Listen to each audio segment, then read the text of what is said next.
I am so glad you convinced me that the family car should be the Defender 110. It is so beautiful inside, it's so comfortable, and it just feels indestructible. Yes, it really is. I've been waiting a long time for the new model to come out. The Defender 110, I'm telling you, it's my favorite car of all times. It's my third one. You know, I have stories of going off road. The guy managed the group. He was like, "What are you doing in this beautiful car?" I'm like, "I'm going off road." He's like, "Are you sure? Because you can use one of ours." And then they look like Mad Max cars. I'm like, no, we're going to do this. And he was shocked. Wow.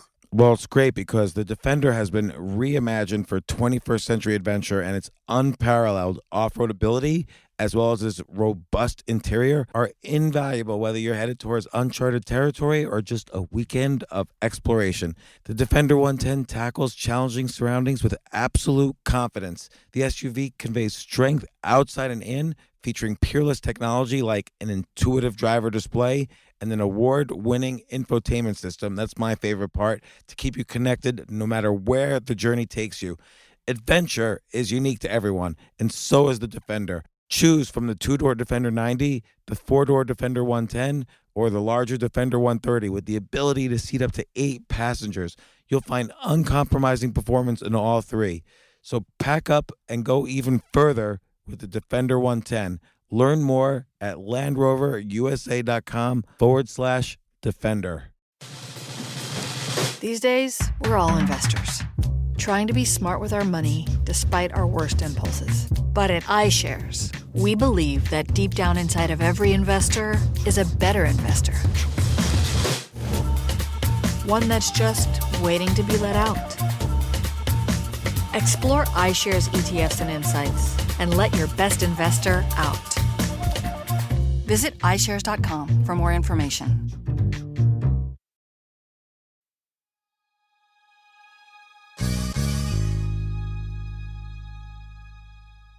Invisible trillions. How financial secrecy is imperiling capitalism and democracy and the way to renew our broken system. That's a lot in the subtitle, but the title is Invisible Trillions by Raymond Baker, and it discusses how basically we live in almost this quadrillion-dollar economy, global economy, and a lot of the money is corrupt. We'll describe what that means in the podcast. Raymond Baker talks about the interweaving between capitalism and democracy and whether it's a good or a bad thing across the world. And we discuss all the ramifications.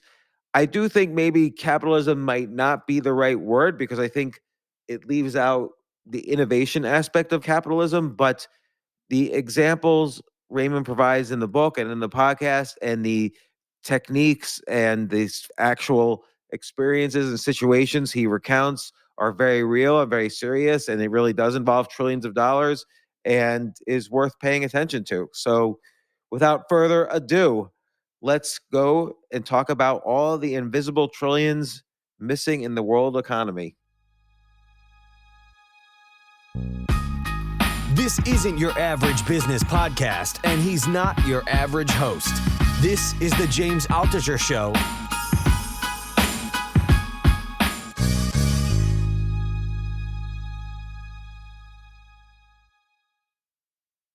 So Raymond, before we get into all the depressing stuff in your book, which is fascinating, and I have notes all over the place in it, you seem incredibly healthy. You're 87, you're writing books, you're looking good.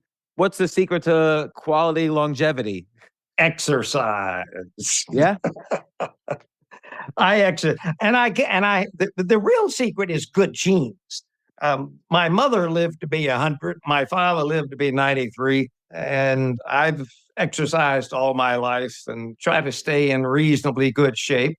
So Raymond, your book Invisible Trillions is fascinating. Like, you basically describe how over the past several decades, as capitalism and the financial system has grown into the hundreds of trillions, even quadrillions in some cases around the globe, income inequality has risen, corruption has risen, financial crimes has risen, secrecy in the financial system has been basically baked into the banking system, the legal system, the accounting system, the political system, and democracy has been on the decline basically since the 1950s. You point out that as developing countries grow, the more capitalism there is, the more countries sort of drop off democracy towards authoritarianism. So it's a scary book. Well, and my first question really is, what event triggered this direction in your thinking and career? Well, you have to go back a long way, James. When I graduated from business school, I didn't know what I wanted to do. I got a job teaching business management at the University of New Hampshire because the professor who normally teaches that died 1 month before the semester started, and they were desperate.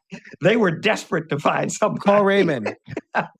So I got the job, and I used that time to think about what I wanted to do, and I decided that I wanted to get a taste of international business without making any long-range commitment to the idea. Just get a taste of international business. So I interviewed a bunch of companies, and I got an offer to go to Iran, and another to Nigeria, and another to Brazil. Nigeria was the only one that allowed me to go immediately. I didn't have to learn a language, didn't have to go through a training program, just step off the plane and start managing a business.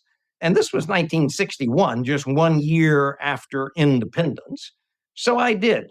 Well, Nigeria was an eye-opener for me. There was lots of corruption. There was lots of financial skullduggery. And this is pre-Nigeria finding oil. Yes, this was before Nigeria had found commercial quantities of oil. So I began to wonder what's going on here. I soon asked an old coaster what's going on. An old coaster is a British gentleman who's been there forever because Nigeria used to be a British colony.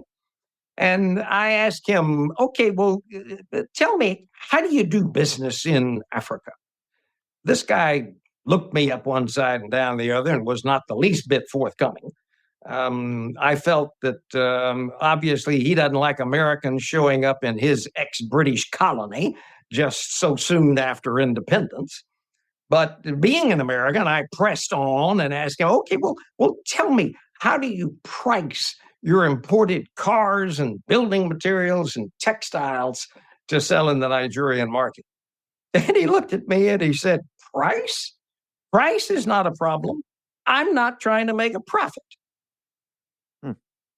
Now, Why do you say that?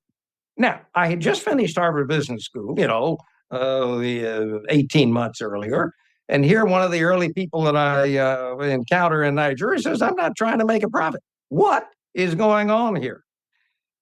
It took me a while to understand that what he was talking about was transfer pricing. That is to say, everything that he was managing director of a trading company that imported from abroad and sold in the Nigerian market. Everything that he imported from the parent company in the UK was priced at a high level so that all he had to do was to sell it at the same price, and the profit margin would go back to the UK just within the price that was being paid for the goods that were being imported. Does that make sense, James? I'm not sure. So wouldn't it still be to his incentive to make a profit on the goods he was selling? All he had to do was to resell it for the same price at which he bought it, because the parent company in the UK had already put the markup on it. Okay? So the profit margin was built into the invoice that he received. And so how does he make money? He doesn't. He operates at a break-even point. His job is not to make a profit. His job is just pay the bills for what he's importing. He was a subsidiary of the parent company in the UK. No interest in earning a profit in Nigeria. I still don't understand why that would be. Like, wouldn't the parent company want him to mark it up a little bit more so they can make even more money? No. All they want him to do is to pay the bill because they have already marked it up in the invoice that they send him. Their profit margin is already in that invoice. I see. So regardless of whether or not he sells or not, they book the profit. Book a profit. That's right. That's exactly right. They book a profit just by having shipped it there And all he has to do is sell it, sell it at whatever price they put on it. He doesn't have to mark it up. It's not his job to make a profit. His job is to help the parent company make a profit back in the UK. So what if he couldn't sell the items though? Then eventually they have to take a lot. They have to mark it down as a loss, right? Yeah, that'll happen occasionally, but not very often. So I mean, in general, doesn't the market determine the price? Like, what if Nigeria was going through rough times at that point and they couldn't afford the goods? Well, everybody else was doing the same thing. That's what took me a while to understand. That it was not only that particular company, John Holt Trading Company, it was everybody else that was importing from abroad and selling in the Nigerian market. They were overpricing what they imported so that they were shifting money back out of the country, This is called transfer pricing. Or to be more exact, it's abusive transfer pricing. It's transfer pricing that is intended to abuse the norms in the country and just take money out, going back overseas. Am I making sense? But the money would go from Nigeria to the UK? Yes. But what if there was no money ultimately? Like, again, what if Nigeria was having a slowdown and they couldn't sell the items they thought they could sell? So you take a loss on some items. Mm-hmm. But, 95% of what you import, you sell at the price that you imported it at. And I guess they could sort of decide when they want to take that loss. Sure. They could take that loss in years where they were making a profit in other areas, so they could smooth out their earnings. Yeah. Now, recognize that every other foreign-owned company that I became familiar with was doing the same thing. They were overpricing what was being imported into Nigeria in order to shift their profits out of Nigeria. It took me a while to understand that a great many Nigerians who were doing business, import business, were doing the same thing. They were working with their suppliers abroad to mark up the items so that all they had to do was to pay the cost, and their money is shifted abroad, and the people they're cooperating with abroad will take the designated percentage and put it in their foreign bank account. Does that make sense? Right. So what's happening is they're booking a profit before they've even made a dime, and they're booking the profit in a foreign country, so they abide by that country's tax laws as opposed to the UK's tax laws. Or the Nigeria's tax laws, yes. Right. That's right. So you're building the profit margin into the price that you're paying for the goods. As I've said, this is called transfer pricing. It's called, you are transferring the profit within the price that you are paying. The over-invoicing started in the UK. The UK parent company buys a car for, at that time, $5,000. And they say, okay, we can probably sell this for $6,000 in Nigeria. Therefore, we're going to put the price on it of $6,000. So when it's sold for $6,000 in Nigeria, we get the $6,000 and we've already made $1,000 profit on it just because it is paid for by our subsidiary in Nigeria. Right. So the subsidiary pays for it before it's even sold to a human being. That's right. Yeah. It's similar in a weird way to how Enron would sell books of derivatives to subsidiaries, let's say foreign subsidiaries or other weird subsidiaries, and kind of hide losses that way. All of these mechanisms have a lot of similarities, and you're quite right to recall the Enron experience. And of course, Jeffrey Skillings eventually went to jail for that scheme. In what I'm talking about, which happens across borders, almost nobody ever goes to jail because it's very difficult to see what you're doing. Let me make a fundamental point, James, and we can get there perhaps in our further discussion.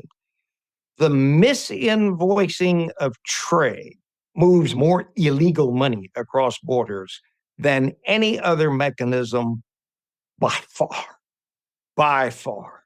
The misinvoicing of trade. When I say misinvoicing, I mean that you are pricing the goods at a price that has little or no relationship to the value of the goods, the real value.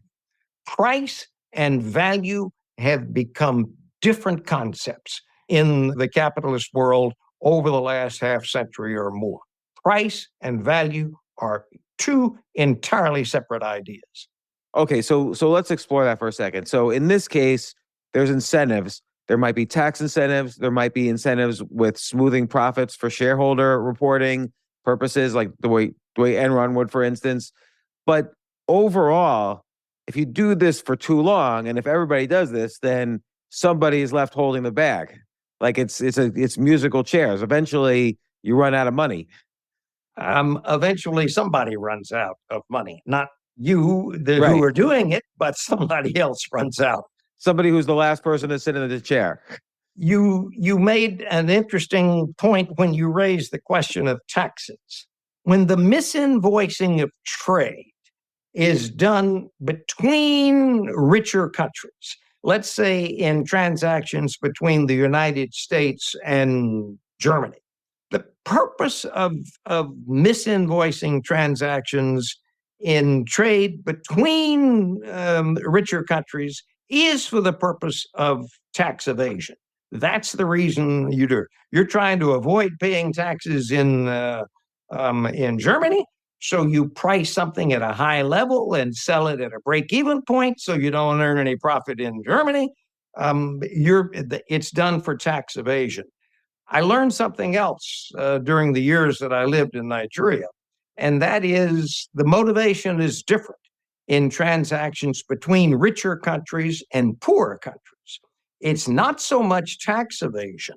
It's a question of converting soft currencies into hard currencies. That's the motivation.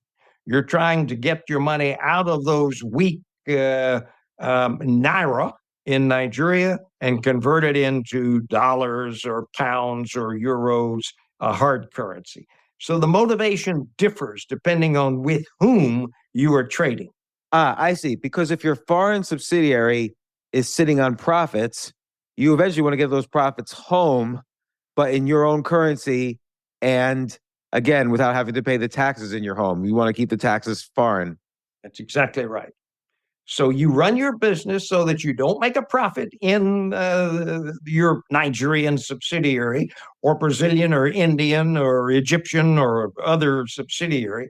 You run your company so that you don't make a profit there, and your money is transferred back to the parent company within the trading transactions between you and the parent company. Am I making sense? Yes. So how much, like, of global GDP, what percentage do you think is in these kind of, like, even right now to this day, in these kind of semi-illegal trades? I say semi-illegal because the laws in every country are different, and some countries, legal and ethical, are not linked either. So I don't know that I can tell you a percentage. I can tell you I can work around that subject a little bit. First, I've never known a multinational, multi-billion-dollar, multi-product corporation that did not do exactly what I'm talking about. So let's take Apple as an example, and you have Apple as an example in the book. Yeah. Apple invented a number of schemes for transferring the value of their intellectual property across borders and eventually into tax-free jurisdictions such as the Bahamas. Apple was an early creator of the mechanisms for doing this. Every other multinational corporation in some parts of its business does the same thing. And let me ask you a question, like, and this gets really down to basics, and I may be naive about this. Who is the victim in this? The victims in these cross-border transactions are the poorer people in those countries. Let's take Nigeria as an example. Nigeria, in my estimation, has lost at least $500 billion through the mispricing of transactions, including oil that is underpriced going out of Nigeria. At the same time, Nigeria has 100 million people living in absolute poverty. I have watched this country ship hundreds of billions of dollars illegally into foreign economies, into the UK, into the US, into Dubai, into other parts of Europe, and so forth, leaving poor people behind. It's the poor people that suffer. Now, is that because their soft currency is basically fleeing the country into these harder currencies? So there's less money. The money supply that stays in Nigeria, it doesn't circulate. It goes out, it leaves the country. That's not a bad explanation. But what about when they have oil? Now they're exporting something that they've created, and so hard dollars come to Nigeria. Yes, and since the government owns and controls a great deal of the mechanisms for producing oil, government officials can manipulate transactions so that they are profiting from that. Corruption. There's an enormous amount of corruption in the oil industry in Nigeria, as there is in the oil industry in most developing countries. Right. So when you take corruption like that, and Venezuela is like also a notable example, or Russia is a notable example, where basically in order for oil to get from one of these countries to, let's say, the US, it might go through a corporation run by the friend of the president or whatever. So money siphoned off along the way. But is this a statement against capitalism, or are these countries like pre-capitalist? They're still dealing with their kind of authoritarian beginnings. That's a fair question. And in my judgment, it has become a criticism of the way that capitalism is operating, which is why I wrote my book. Let me go back to Nigeria for a minute. My wife and I lived there through the Nigerian Civil War, the Biafran conflict. This was not long after I had set up on my own. And in the midst of the Civil War, it occurred to me that I am playing a zero-sum game here. I am going to lose everything, or I'm going to figure out somehow to try to come out of this alive. So I made a decision to start buying small and medium-sized companies that I could afford to buy. And I did that in the Civil War, buying companies from people who were smarter than me and selling out. I bought their businesses, and I came out at the end of the Civil War with 2 manufacturing companies and a trucking business. I had a consulting practice all along. I created a financial holding company. We borrowed a lot of money, expanded our businesses, and did very, very well. So right after the end of the Nigerian Civil War, feeling good, my wife and I moved into a lovely home on the water next to a creek. A big creek is like 500 yards across. And we had a beautiful home. Across the creek were the American Embassy and the Soviet Embassy. I used to sit on my patio under the shade trees and spend hours looking at those 2 embassies over there, thinking to myself, neither the American system of capitalism nor the Soviet system of socialism is working for the majority of the people in Nigeria. Why not? I was asking myself this question over and over and over again. It was another one of those experiences that dawned on me as to what was going on. And I realized it's neither capitalism nor is it socialism that's doing anything for the poor of Nigeria and the poor in many, many, many other countries of the world. Why not? So I was asking myself those kinds of questions 50 years ago. When you answer the question, why not? Is it a statement on their systems of government, or is it a statement on, because for instance, government might not have the same needs or agenda as individuals. So like the heads of a corporation might want to build a market in Nigeria. They might want to create an iPhone that they could sell to people in Nigeria, for instance, and have all good intentions. But the American government or the U.S. or in this case, the Soviet government back in the day, they might have had a different agenda, which is to control Nigeria's vote in the UN, to have a place where they could put a military base, whatever their agenda was. That's different from a capitalist agenda. Yeah. Is there a question there? Yeah, is that it was it the American government or the American people? Soviet government or Soviet people that had kind of bad incentives or a bad agenda towards the poor in Nigeria?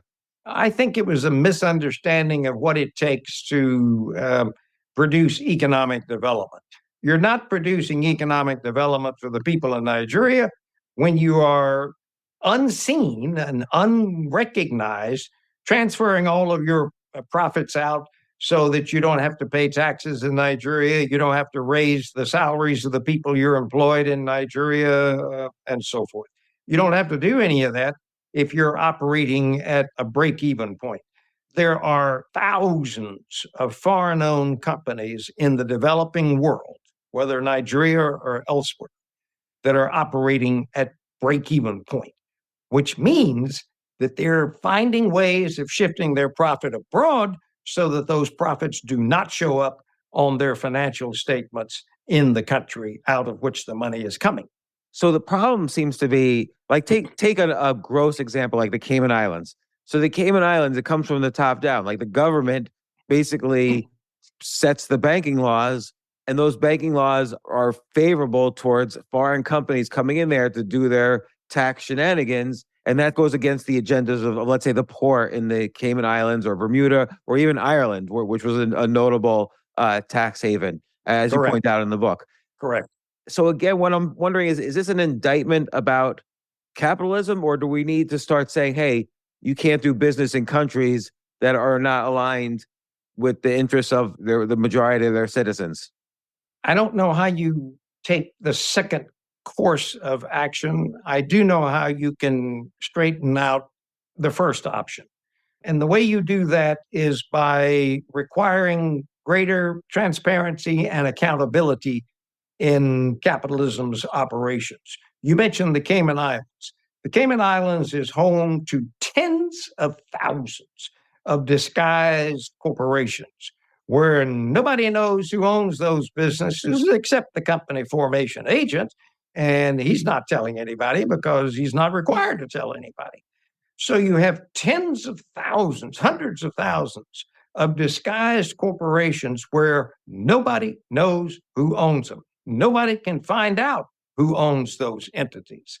That's a major function within the way that we are currently operating the capitalist system, and it enables, it facilitates this movement of illicit money across borders, benefiting the rich and impoverishing the poor. Of those countries. Out of those poor countries. Right. So what I'm wondering is, are there ways to more organically solve this problem? For instance, lowering, and this might lead to another problem you mentioned in the book, which is income inequality and wealth inequality. But what about lowering corporate taxes so they don't feel as much incentive to do all these foreign company shenanigans? I'm not in favor of lowering corporate taxes because no matter what level they are, they'll still be avoided and evaded.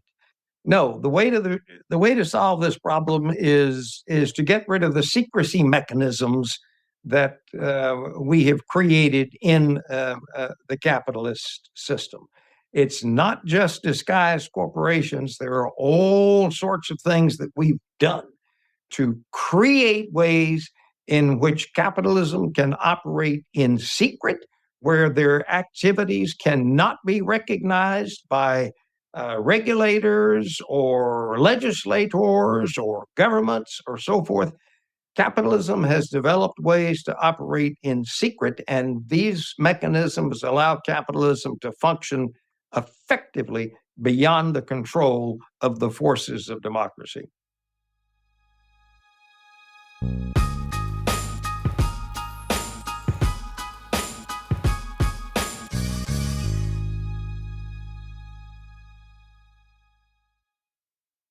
Wondrium is an educational platform that has documentaries, series, lessons, how-tos, and more, all together covering just about anything you and I can imagine. There's a huge selection of videos and video courses, over 8,000 hours worth of courses. Flexibility to switch to audio only, which is great for multitasking. Superb quality programs that are expert-led, easy to follow, beautifully filmed, completely accessible. You can watch and listen on your phone, tablet, TV, computer. No commercials, no tests, no stress. Just the way I like it. I hate any stress involved with learning. And it's, any subject you could possibly want, there's a course for it on Wondrium. So learn about what you love and love learning about it with Wondrium.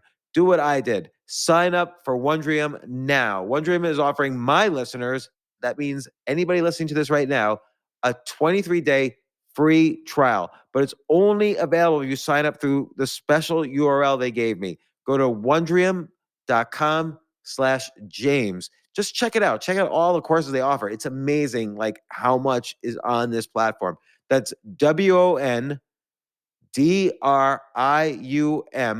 wondrium.com/James. Wondrium.com/James.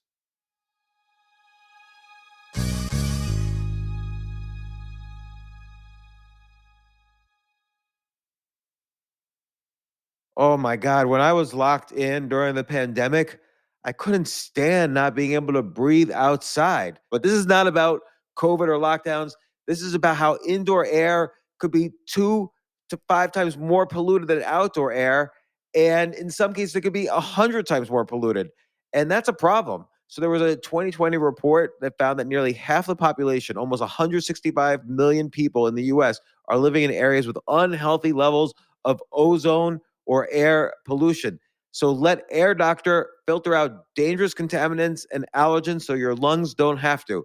It uses an ultra HEPA filter that's been independently tested to remove 99.99% of tested bacteria and viruses. I'm sure a lot of untested bacteria as well, but we don't know because it's untested. Allergens can vary in size, but the average pollen size is about 25 microns. That's really small. An Air Doctor virtually removes 100% particles as small as 0.003 microns in size.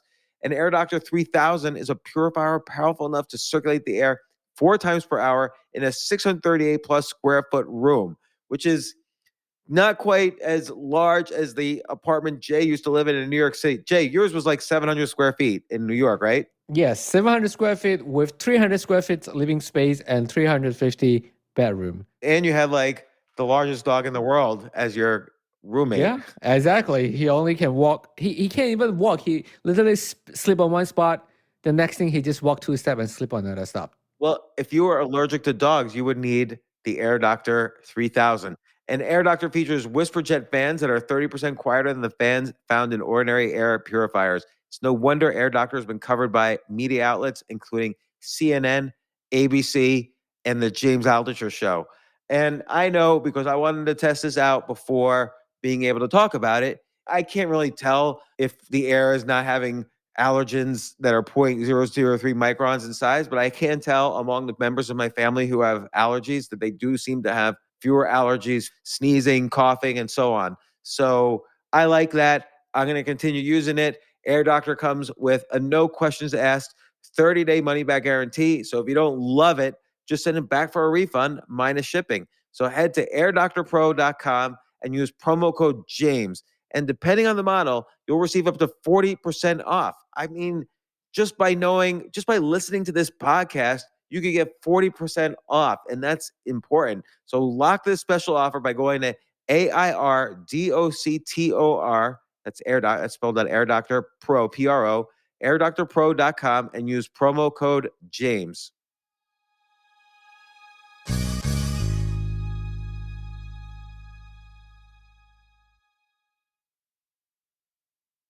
In some cases, is secrecy ever justified? So, for instance, Switzerland has a whole culture of secrecy around their financial system. And while that has been abused probably by many corrupt leaders having secret bank accounts in Switzerland after they steal all the money from their country, it's also provided a way for people fleeing war situations to get their money out without it necessarily being tracked and so on. let's draw a difference between people fleeing the Holocaust and what exists today. I will not entertain an argument that Switzerland was doing something wrong in taking the assets of people escaping the Holocaust. No, I'm not going to argue that. I am saying that within the last 30 or 40 years, Switzerland has continued to take just about every dollar of stolen money that it can get its hands on, and that is impoverishing the countries out of which that money comes. Let me put it this way. Switzerland has taken some steps to try to clean up its activities within its borders. But Swiss banks now have very active subsidiaries in Singapore and Hong Kong and elsewhere that are doing the same thing in those jurisdictions that their own home country banks used to do before. And so in the cases of places like, let's say, Venezuela, or we've been talking a lot about Nigeria, but these countries that are or were third world, then they discover oil and they start generating enormous profits from that, tens of billions of dollars in profits from that. And it's clear a majority of the country still lives below the poverty line, which is extremely poor, the global poverty line. Where are the sanctions? Where's the outrage? Like, obviously we're not friends with Venezuela, but like Nigeria, we partner with all the time, and other African countries. Where's the outrage where we could do something perhaps in our relationship with them? There's not a whole lot of outrage. We are primarily interested in those countries supporting our other strategic and foreign policy concerns, somewhat less interested in how their own poor people are getting along. This is true across a great many developing countries. We want their support in our strategic and international goals much more than we want to try to help their poor people survive. And I agree with you, but what I wonder is it the fault of the system or the fault of the people running, the short-sightedness of the people running government? So like there's a saying, you either trade bullets or you trade dollars. So it's actually to our more macro incentive to make a third world country a first world country, because then they become a legit trading partner and they favor democracy and so on. So why don't we see this in the long-term picture, that we create allies by making them wealthy, by making their poor wealthier? Another fair question, James. I think that should be our goal, but our policies are normally more short-term than that. I wrote an earlier book called Capitalism's Achilles Heel. And in that book, the subtitle of part 1 of the book was, "We Like the Money." We like the money that pours out of those countries into our coffers. So you've mentioned Venezuela. Almost all of Venezuela's stolen profits since Maduro came to power have ended up in the United States. Some of it has gone to Switzerland, but most of it has come to the United States. Had I been Joe Biden elected president, I would have taken much, much stronger action against Venezuela and the Maduro regime. To my thinking, it's absolutely outrageous that man is seemingly solidifying himself while he and his cronies continue to rob the nation blind. You mean Maduro? Yes. And so why aren't we taking a harder stance, particularly with countries we're not even that friendly with, like Venezuela? And you're right, like half of Florida's, I don't want to exaggerate on Florida, but a lot of money flows from Venezuela, as you mentioned in the book, into Florida real estate. I've seen it myself, when I lived there. Yep. Why don't we do it? We like the money. I'm serious. It's that simple. We like the money that flows from other countries into our economies, strengthening our economies. And that's a very short-run calculation as to what's in the best interest of the United States going forward. But it is the calculation. We like the money. And I agree with you. And what I wonder is, again, is that coming from the capitalists, or is that coming from the politicians Both. who don't really understand how capitalism works? Both. Hmm. Capitalism at its highest levels has enormous influence on our own political structure, to the extent that capitalism can pretty much get away with a lot of shenanigans that benefit capitalism, even though it's hurting other people around the world. So you've described how there's enormous trillion-dollar or multi-billion-dollar industries set up to kind of enable all this to happen. Like there's the banking system, there's the legal system, there's the taxation system. Uh, all this sort of encourages and has kind of institutionalized the criminal activity that's taking place. And it's not just this hiding of profits. You mentioned everything from drug trafficking to terrorism to, all sorts of crimes that are kind of using these techniques also to kind of hide money and transfer money around. And again, it seems like we're getting further and further from where we'd like to be in terms of capitalism. I think an argument can be made in that direction. I say that despite the fact that there are a few little things that are happening to begin to change the situation. But the reason I wrote my book is because after my first book was published in 2005, I and colleagues set up an organization called Global Financial Integrity, and we are not satisfied with the progress that we are making toward financial integrity. So I thought that the only thing I can do is to write another book and to raise the level of these concerns. We're dealing with a problem that cuts to the core of the way capitalism is operating, and therefore to the core of the democratic capitalist system. Yeah, because like you mentioned, you give a great example when you describe the situation in Mozambique, where Credit Suisse, which is a well-known bank in Switzerland, but also in the US and other places, Credit Suisse puts together a deal with the Mozambique heads of government, essentially, where basically $1 billion is transferred into their private bank accounts, and the people of Mozambique never see it. I would say the capitalism part of that is that Credit Suisse is incentivized to make profits, so they'll put together a deal no matter what. And the way they were able to convince Mozambique to do this is to personally benefit the politicians as opposed to the people. So that's how kind of capitalism smooths this all over. Is that the poor is just never discussed. It's just, hey, everybody's going to make money who's involved in this deal, and their money flows out of the system when they pay back their debts, or when they're unable to pay back their debts, they have other problems. So to some extent, you're saying we export corruption on the bridge of capitalism, but I'm wondering to what extent that might be balanced by we also export innovation. People in other countries have iPhones, for instance, and they have medicine, and they can build bridges and so on. One doesn't justify the other. I agree with you, but I'm wondering, can you have one without the other? Of course you can, but not the way that we're operating currently. You can if we require the capitalist system to operate with greater transparency and accountability.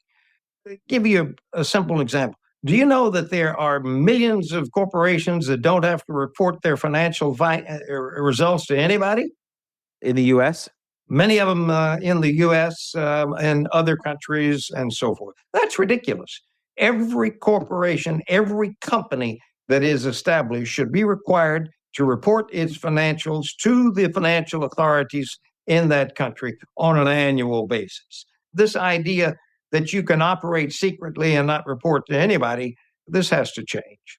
So like in the U.S., if I have a U.S.-based company, don't I have to report to the IRS every year what I did? It depends. If you're a multinational corporation, you can have lots of subsidiaries that you say to the Treasury Department, the Internal Revenue Service, these subsidiaries are not of material importance. Therefore, we don't have to report on what they're doing. It could be a single-purpose entity established somewhere that helps you avoid paying taxes in another country. But you, the multinational, you can specify that entity is not of material importance, and therefore you don't have to report on what that subsidiary is doing. Let's take McDonald's as an example, because McDonald's operates in, let's say, every single country, and they must be incorporated in every single country, I'm assuming. And so, to what extent does McDonald's use this to avoid reporting, let's say, profits in a first world country that they're operating in? I don't know. I don't know McDonald's financials at all.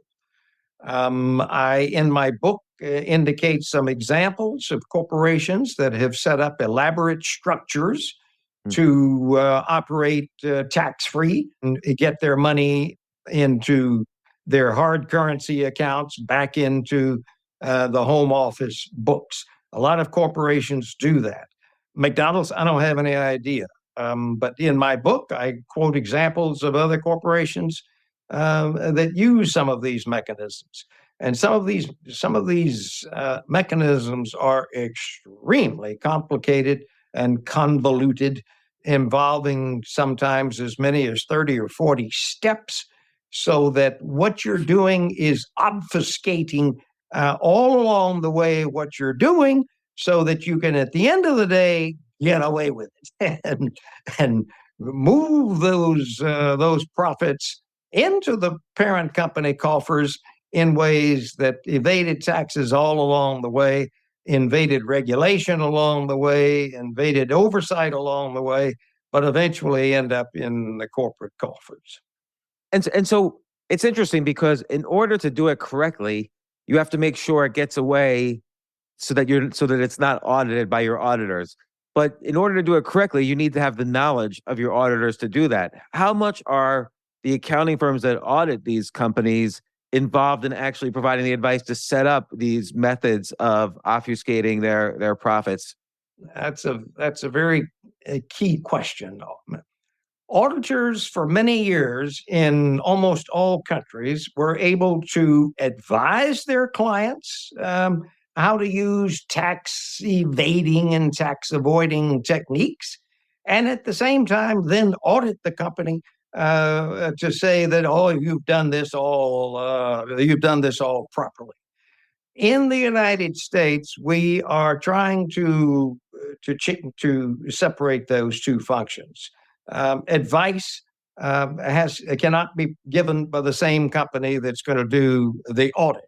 There's a fair amount of crossover in that, even in the United States today. But many other countries, the UK, for example, have not separated those two functions, so that auditors can advise you on tax evading strategies and then audit your books and say your books are fine. And so it seems like there's this spectrum where, okay, at one end of the spectrum, and I don't know if this is the extreme end or not, but at one end of the spectrum are crimes like, setting up these corporations to put profits abroad so you don't have to pay taxes in the US. At the other end of the spectrum is like what happened in Mozambique, or what happens in Venezuela or Russia, or even more extreme is what happens with drug trafficking and terrorism and human trafficking and so on. And what I'm wondering is, can we distinguish between those ends of the spectrum and say, okay, the tax evasion ones are bad, and the corruption related ones and criminal enterprise related ones are worse? Like, is there a distinction? I don't draw a distinction. Obviously, terrorist financing is terrible, and you have to crack down on it. It would be fair to say that going after terrorist financing is more important than going after tax evasion. I won't argue that point. The point that I will make is that everything that we're talking about in the realm of crime and corruption and terrorist financing and so forth, every mechanism that is used by those guys has been developed by us in the richer Western countries, all of them. There isn't a single mechanism in the business of moving drug money or human trafficking money or animal poaching money or what have you. There isn't a single element of any of that that hasn't been created by us in the Western countries. We have created the mechanisms that facilitate crime and corruption and tax evasion.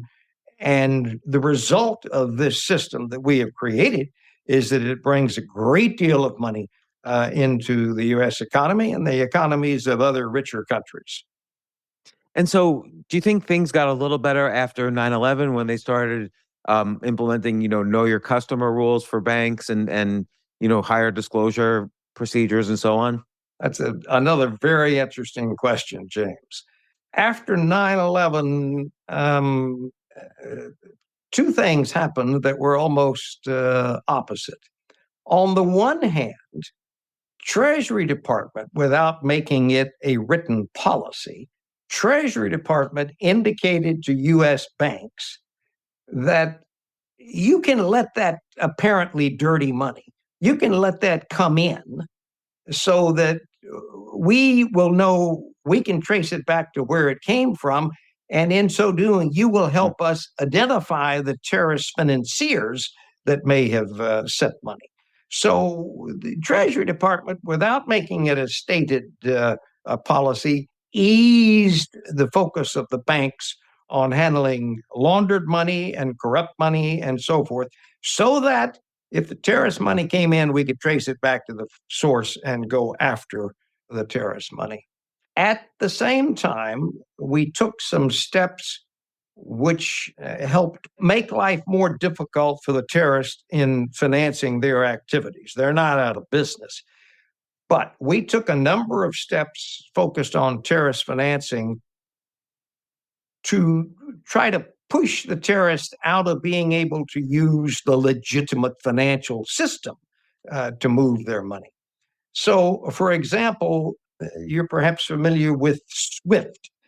Sure. The organization that handles the information on wire transfers. Right. They don't handle the money, they handle the information on wire transfers. We pushed very hard on SWIFT to open up transactions that we thought were suspicious. And after a great deal of pressure, we forced that. So terrorist financiers are today very reluctant to use wire transfers because SWIFT can turn that information over to U.S. authorities. So we did take a number of steps. In fact, following 9/11, the United States appointed 51 agencies of the U.S. government to go after terrorist financing. There has never been such a concentration before on going after an element of the financial secrecy system as that.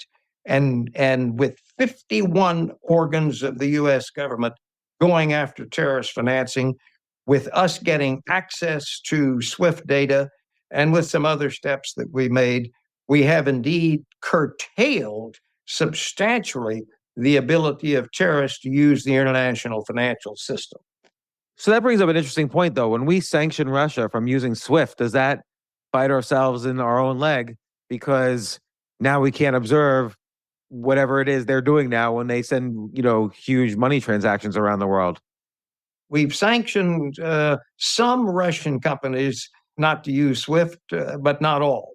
There's still Russian companies that are perfectly free to use SWIFT. The larger question is, are the sanctions working? Are the financial sanctions working against Russia? And I would say slowly and guardedly, not as fast as they could, because it took us a long time to put them in place.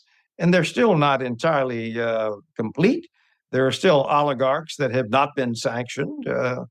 I guess we're trying to distinguish between a good oligarch and a bad oligarch. Well, okay, good luck with that one. But I don't think that we used economic sanctions, financial sanctions, as quickly as we should have in the case of Russia's activities in Ukraine. I think we should have been broader and swifter in sanctions.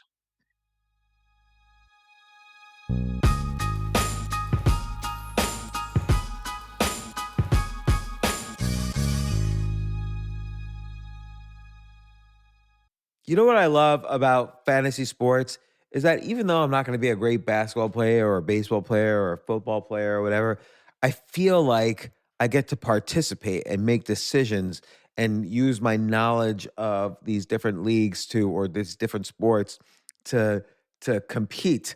So it's like I can pick my team or I can pick my favorite players and I could use my knowledge to make predictions and maybe even make money.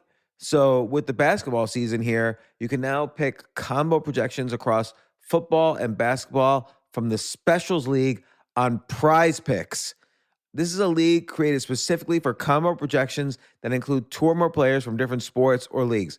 Want to play alongside some of Prize Picks' favorite players like rapper Meek Mill and comedian Andrew Schultz, who's also been a guest on this podcast, and I've been a guest on his?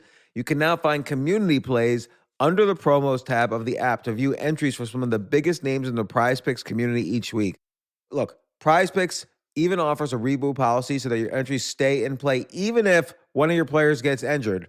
For football and basketball games, if you have a player who exits the game in the first half and does not return in the second, that player is rebooted. Prize Picks is the only daily fantasy sports platform with an injury insurance policy. What? So I love playing it. I love anywhere where I can use analytical ability with my interests to demonstrate some skill and maybe make some money. And I like the game-like aspect. I do wish they had chess as a category on prizepicks.com, but I'll settle for what they've got. Maybe I should make my own fantasy chess league. But in any case, I love Prize Picks. Go to prizepicks.com/James. Use code James for a first deposit match up to $100. That's the easiest $100 you're ever going to make. So that's prizepicks.com/James and use code James. Daily fantasy sports made easy.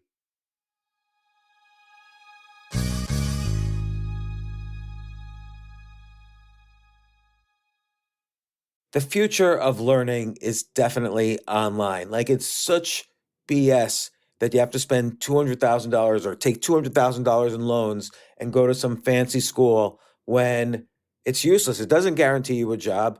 Most employers, including me, do not care about degrees or grades or anything like that. We want to care that you love what you're doing, that you know what you're doing, in some cases that you have experience or that you're willing to learn. But people in general love learning and are curious. Like, the key to success is curiosity. And I think masterclass.com is the perfect model for online learning. I'm really happy they're sponsoring this episode. If you're going to give a gift, give the gift of learning. Masterclass makes a meaningful gift this season for you and anyone on your list, because both of you can learn from the best to become your best, from leadership to effective communication to cooking. Let me tell you some of the classes I've taken. I've taken comedy from Steve Martin. I mean, can you believe I can take a class from Steve Martin on comedy, or Judd Apatow, my favorite comedy director? I could take an actual class from him on writing. Wolfgang Puck on cooking. Dan Brown on writing, or Judy Bloom, who's been on this podcast, on writing. By the way, Wolfgang Puck also has been on this podcast. It's such a pleasure. I try to take classes all the time from masterclass.com. And whether you're watching Masterclass on TV or listening in audio mode in the app or on their site, the quality speaks for itself. It's like these Masterclass instructors are your own personal mentors that are going to help you reach the next level. How much would it cost to take one-on-one classes on comedy from Steve Martin or on chess from Gary Kasparov? You just wouldn't be able to do it. But it would cost hundreds of thousands of dollars. With a Masterclass annual membership, it's $10 a month. Memberships start at $120 a year for unlimited access to one-on-one classes with all 180 plus Masterclass instructors. So it's not just $120 for one instructor. You get all 180 plus Masterclass instructors. Boost your confidence and find practical takeaways you can apply to your life and at work. And if you own a business or are a team leader, use Masterclass to empower and create future-ready employees and leaders. That's the real education in today's world. So this holiday season, you can give one annual membership and get one free at masterclass.com/JAS. JAS, of course, stands for the James Altucher Show. So right now you can get two memberships for the price of one at masterclass.com/JAS. Masterclass.com/JAS. Offer terms apply.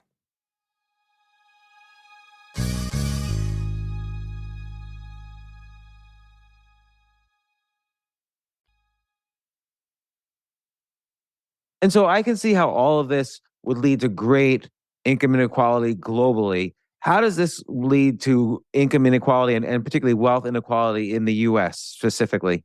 The financial secrecy system helps the rich get richer. You have to have a certain degree of sophistication and wealth to be able to use the mechanisms of the financial secrecy system.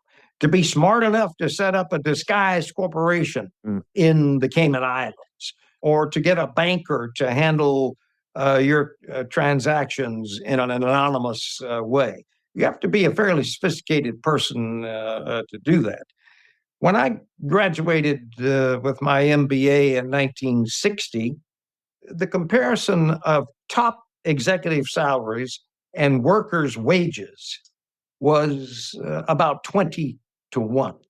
Today, that ratio between executive salaries and workers' wages is more than 350-1. But can I ask, is that because of a very fertile equity market? So a lot of executive compensation is in equity and options as opposed to cash payments, and the equity markets have ballooned in the U.S. Far greater than income has, and I wonder if it's weighted by that. It's heavily weighted by that. It's weighted by the whole plethora of sophisticated mechanisms that can be used by the rich that are frankly not available to the middle class and the poor, because it takes money to get into mechanisms and use those mechanisms to your advantage. Yes, the equity market has driven a good part of that, but so has the financial secrecy system driven a good part of that. And a lot of that financial secrecy system for those corporations are set up, again, to avoid taxes. And then the question is, who's a better allocator of money to the rest of the country? Is it the government, or is it, let's say, the executives of the top 500 companies? And I don't know the answer to this. Like, do we want more iPhones, or do we want more government services? I both sound ridiculous to me when I put it that way. But what do you think? I think there has to be some very basic rethinking of the relationship of capitalism to democracy, which is why I wrote my book. I think that there need to be changes among the capitalist class, and there need to be changes among the governing class to make transparency and accountability more meaningful for both capitalism and democracy. One of the points that I make repeatedly in my book is that capitalism operating in secrecy is incompatible with democracy operating transparently. Those two things can't continue as they are at the present time. We've got a capitalist system that is determined to operate in secrecy. We've got a democratic system that's trying to operate with transparency. And these two basic tenets, capitalism and democracy, in our system are becoming decoupled, no longer operating in sync, as they were operating in sync when I got my MBA 15 years after the end of World War II. And this of course leads to more and more countries choosing authoritarian regimes over democracy, because they're seeing democracy not working in places maybe like the U.S. Why do you think China has been so successful in convincing Africa to participate in their Belt and Road Initiative, as opposed to the U.S. going in there and building roads? Why doesn't the U.S. go in there and building roads? Why are we letting the Chinese do it? Well, the Chinese... And I mean the Chinese government, of course, but yes. Yeah, the Chinese government has been using its wealth to buy political support all over the world, and they are continuing to do that. Should we be in a head-to-head competition with China in doing that sort of thing, in building infrastructure in Africa? I don't know. I'm a little hesitant to get into a direct competition to see who can throw more money at Africa than anybody else. I think what we have to sell is democracy, but it is a harder sale when democracy's companion ideology, capitalism, is known by every government in the developing world to be contributing to sucking money out of their countries into foreign bank accounts. That becomes a tougher sell when the companion ideology to democracy, that is capitalism, is contributing to undermining what we're talking about in these countries. Does this make sense, James? Yes. So what do you think is going to happen? What's the future? Well, in my opinion, the future is the democratic capitalist system has to re-energize its joint functions and re-energize around principles of transparency and accountability, or we risk the failure of the democratic capitalist system. If capitalism cannot solve the problem of economic inequality, cannot produce a more equal society, then I think capitalism will drag down democracy and eventually the democratic capitalist system. I hope that doesn't happen. It doesn't have to happen, but it can only be changed with a very substantial alteration of the way that we are operating the capitalist component in our two-part system. What makes me a little nervous is that realistically, it's not going to happen because the people pulling the strings and the politicians pulling the strings are also benefiting from the way the system is set up, just like they are in the most corrupt countries. Whether we're as corrupt as Venezuela or Mozambique, I don't think the U.S. government is, but maybe we're a small percentage of that, and that's enough to keep the system going without check. I agree with you, and it will be difficult, which again is why I wrote my book. A lot of us in this space have been trying to address particular aspects of financial secrecy and corruption and money laundering and terrorism and so on. We've been working on particular little aspects of this and not making very much progress. So the reason that I wrote my book is to try to elevate the issues that we're talking about to a higher level, to try to get people to understand that we are dealing with a systemic issue, not a lot of little smaller issues. Now, the way that climate change was addressed influenced my thinking on this. For 30 years, scientists knew about global warming. They had good data. They were talking about climate change and so forth, and it wasn't sinking in to people's thinking. Finally, along comes Al Gore, and he produces films, and he produces documentaries, and he does talks, and he succeeded in driving the issue of climate change into the global consciousness to the extent that now most people are certainly aware of the threat of climate change and are focused on ways that we can try to solve this problem. We haven't gotten to that point in understanding the strains within the democratic capitalist system, the strains within capitalism. So part of the reason I wrote my book is to try to elevate these issues so that people understand that we are dealing with a systemic problem. We are dealing with a problem that poses an existential threat to the democratic capitalist system.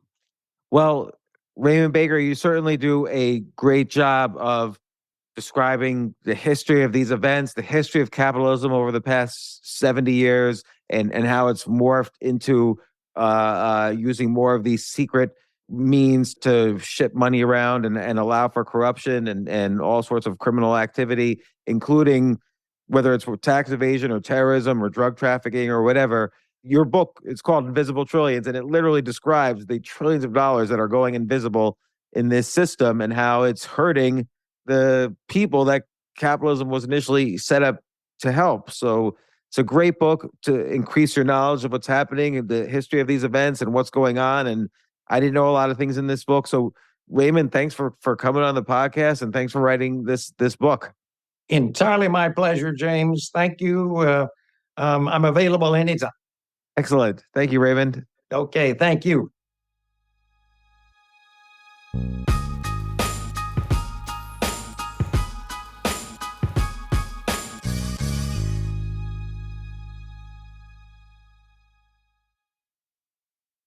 Pandora makes it easy for you to find your favorite music.